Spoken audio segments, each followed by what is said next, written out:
قبل ما نبدأ خليني أسألك سؤال بسيط. هو الأكاونت مانجر شغلك إنك تستقبل العميل وخلاص، ولا إنك تخليه يكمل ويكبر؟ في الدرس اللي فات عرفنا يعني إيه أكاونت مانجمنت. النهاردة هنجاوب على سؤال أعمق شوية. أنت المفروض تفكر إزاي وبعقلية عاملة إيه؟ ناس كتير بتشبه الأدوار في البيزنس بحاجة من اتنين: الصياد والمزارع. في الكورس ده عايزك تتبنى عقلية المزارع. تعال نشوف ليه. الصياد بيطلع يصطاد الفريسة، يجيبها البيت، وبعد ما تخلص لازم يطلع يصطاد تاني، وده شبه دور السيلز. بيدور على عميل جديد، بيعرض، بيتفاوض، بيقفل، وبعدين يدور على اللي بعده. اما المزارع بيزرع بذرة، يرعاها، يسقيها، يستنى، وبعدين يحصد. مش مرة واحدة بس، ممكن نفس الارض يحصد منها سنين طويلة. وده بالظبط اللي احنا عايزينك تعمله كاكاونت مانجر. انت مش طالع تجيب صفقة وتهرب، انت طالع تبني علاقة طويلة المدى، تطمن العميل، تفهم اهدافه، وتساعده يكبر. ومن غير ما تحس الحساب معاك يكبر. وطبيعي تلاقي شركات كتير الإدارة مهووسة بالنيو ديلز، بس الشركات الذكية عارفة إن المكسب الحقيقي بيجي من العملاء الموجودين بالفعل. خلينا هنا نعرف مصطلحين مهمين: الاكوزيشن يعني جذب أو استحواذ عملاء جدد، الريتنشن يعني الاحتفاظ بالعميل.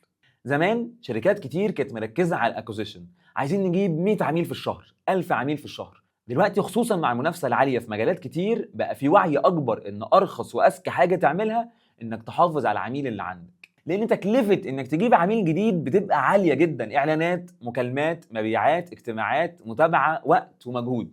في الغالب بتكون حوالي 5 أضعاف إنك تحافظ على العميل اللي عندك، خصوصا إنك فعليا دفعت تكلفة اكتساب العميل ده قبل كده.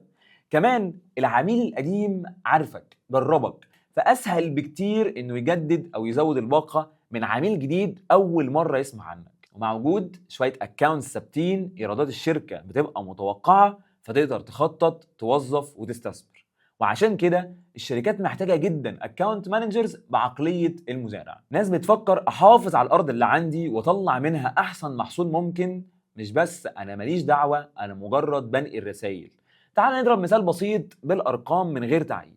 تخيل شركتك شغالة ماركتنج ايجنسي وعندها اختيار من اختيارين: كل شهر تجيب عميل جديد يدفع مثلا 10000 جنيه مرة واحدة، مشروع وخلاص. الاختيار التاني: تمسك عميل واحد يدفع 10000 جنيه كل شهر وتنجح انك تخليه مكمل معاك سنة كاملة. في الحالة التانية نفس العميل ده عمل معاك 120000 جنيه في السنة، تكلفة الاستحواذ دفعتها مرة واحدة بس. الحالة الأولى عشان توصل لنفس ال 120000 هتحتاج 12 عميل، وكل عميل بتدفع عليه تكلفة استحواذ. وده يوضح نقطة مهمة جدا: انت كاكاونت مانجر مش مسؤول بس عن القيمة الشهرية، انت مسؤول عن العلاقة على المدى الطويل، وبالتالي مسؤول بشكل مباشر عن قيمة العميل التراكمية. خلينا نعدي بسرعة على 3 مصطلحات هتشوفهم كتير. الريتنشن يعني العميل مكمل معاك شهر ورا التاني، سنة ورا التانية، وده من اهم مؤشرات نجاحك كاكاونت مانجر. تاني مصطلح وهو التشورن، وده تسرب او فقدان العميل، اللحظه اللي العميل فيها بيقول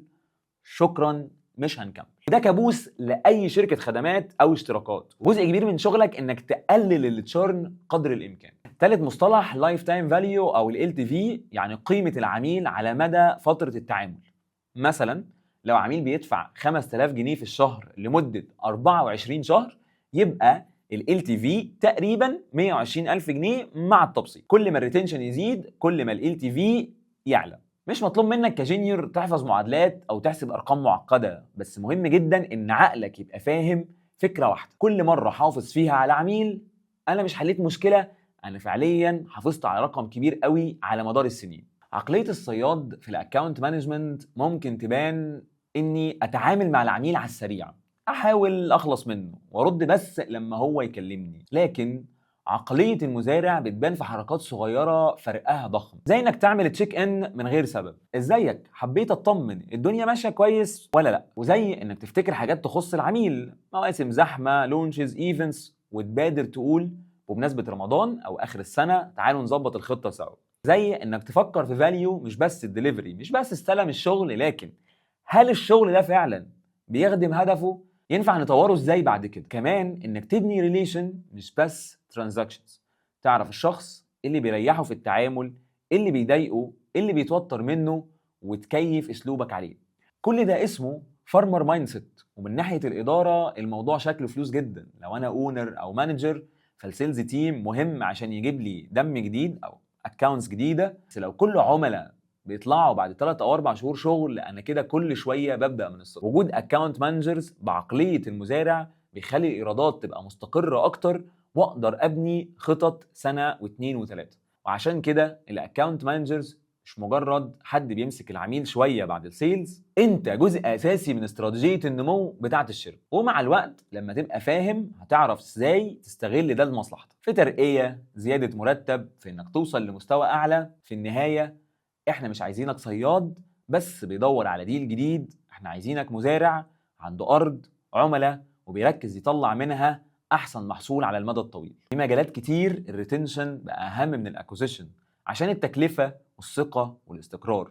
دورك الرئيسي كاكاونت مانجر تقلل التشارن، فقدان العميل، وتزود اللايف تايم فاليو، قيمه العميل مع الشركه على المدى الطويل. في الدرس الجاي هنكمل على نفس الفكره، وهنشوف ازاي عقليه المزارع بتظهر في تصرفات البرو اكتيف عند مديري الحسابات.